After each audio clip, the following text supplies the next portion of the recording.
Hi mga ka-investor! Welcome back sa ating YouTube channel. Ngayon, pag-uusapan natin ang isang mahalagang tanong, alin ang mas maganda para sa investment? House and lot ba or condominium?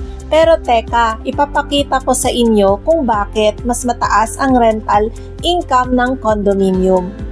Kahit mas maliit ang size nito, lalo na kung ito ay located sa prime location. Tara, alamin natin. Pros of owning a condominium sa prime location. Number 1, higher rental income. Alam nyo ba na ang condominium sa prime location, tulad ng Makati, BGC, Ortigas, ay mas mataas ang rental income? Bakit?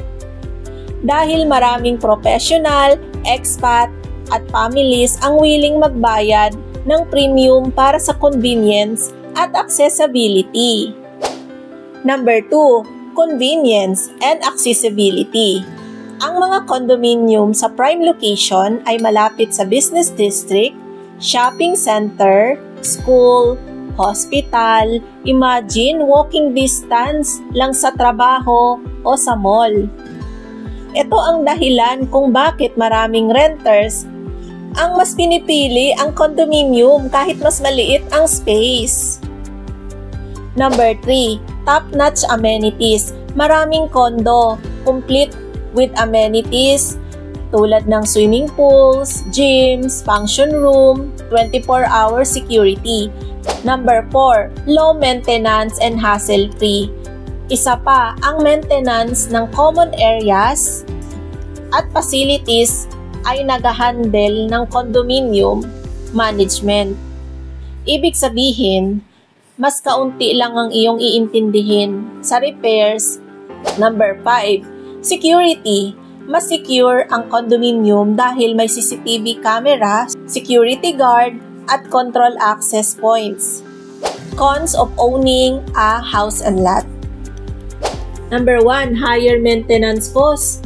Ang pagkakaroon ng bahay ay nangangailangan ng mas maraming maintenance at repair na ikaw mismo ang gagawa or maghahanap ka para bayaran ito. Number 2, location. Ang mga bahay ay madalas na suburban o nasa rural na lugar na maaaring malayo sa trabaho, school at shopping area.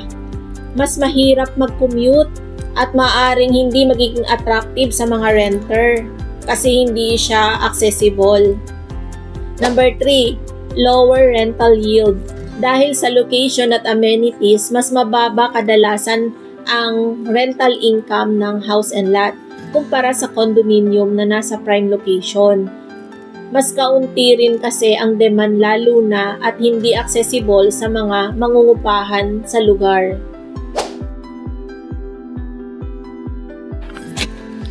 Ang isi-share ko sa inyo guys regarding sa mga house and lot. Kasi meron akong house and lot located at Cavite. That is 3 bedroom, 80 square meter. Napapaupahan ko siya ng 21,000.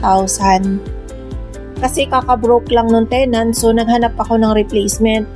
Sa paghahanap ko, 3 months ako naghanap. Medyo mahirap siyang parentahan yung house and lot. Ewan ko ba, 3 bedroom. Tapos exclusive subdivision pa yon. Hindi ko na lang babanggitin yung developer kasi syempre to protect and sarili ko naman yun na house and lot. Then meron din akong condominium investment. Nabili ko siya way back 2016 ng around 3 million. Located along Ayala Avenue, Makati, which is Air Residences. Ako mismo nag-invest ako sa condo. That is 26 square meter. Alam nyo ba guys, ang value ngayon is nasa 8 million na siya. Wala nang 3 million. Pero nabili ko siya way back 2016 ng installment. Hindi ko binayaran yung 3M na yon.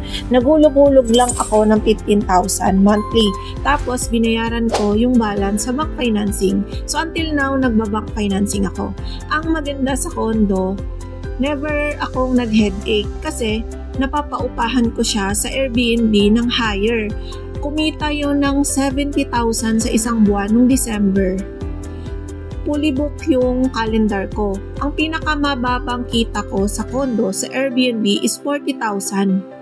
Net na yon, malinis na siya. kasama na dun yung cleaning fee. Na-less ko na yung mga expenses na Meralco.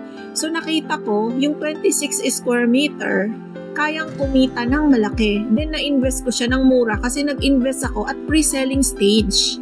Yun yung kinagandahan pa nag-invest ka ng mga pre-selling condo kasi nag-a-appreciate talaga yung property value. Hindi ko naman din inisip yun way back 2016. Ang naramdaman ko nun, natatakot pa akong ituloy kasi syempre hindi naman ako malakas kumita. Sabi ko, kaya ko ba to? Lakasan lang ng loob.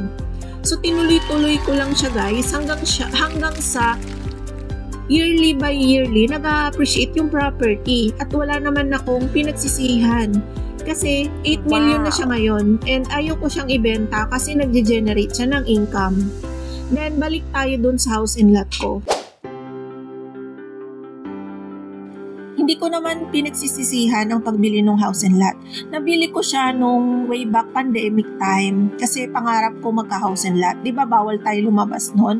So, nag-invest ako ng 3-bedroom house and lot sa Cavite. Actually, sinalo ko lang siya. May first owner siya. Na sinalo ko siya ng 3.6 net, hindi pa kasama yung CGT. So, mas mahal siya kaysa doon sa condominium na nakuha ko way back 2016. Pero, nabili daw yun ng owner, parang kasabay lang din nung pagbili ko ng condo. Mataas kasi, exclusive subdivision siya, saka house and lot na. Ayun, for me, mas happy ako sa investment ko sa condo kasi never siyang na-vacant, hindi ako pinahirapan na maghanap ng tenant, hindi naman sa sinisiraan ko yung house and lot. Kasi yung tenant na, yung naghahanap dun sa condo. So, hindi siya natitenga guys. Unlike yung stress na nakuha ko, 3 months ako naghanap ng tenant dun. Sabi ko, 21k na lang, hindi pa kaya. Tapos yung mga ibang bahay doon, pinaparentahan ng 30,000. Ako bagsak presyo na hirap pa rin akong parentahan. Sabi ko, ba't ako nai-stress ng ganito?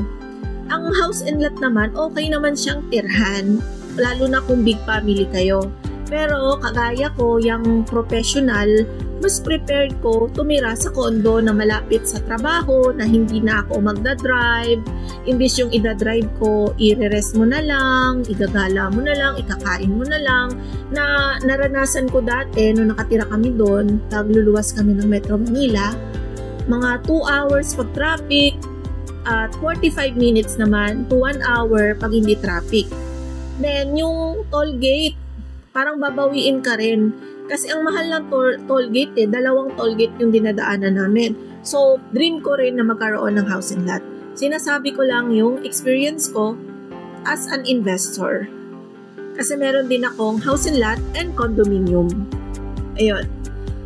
Sinishare ko sa mga viewers na huwag kayong matatakot na mag-invest ng condo kasi hindi nyo siya pagsisisihan, lalo na ang condo is located sa prime location, kilalang developer, at open sa mga Airbnb, daily staycation, ganyan, and lifetime ownership. Meaning, perpetual, pwede mo pa siyang ipamana sa next generation. So mga ka-investor, kung gusto nyo ng mas mataas na rental income at mas kaunting maintenance, hassle-free, talagang winner mag-invest sa condominium. Don't forget to like, share, and subscribe my YouTube channel. Hanggang sa susunod, happy investing! See you from my next vlog!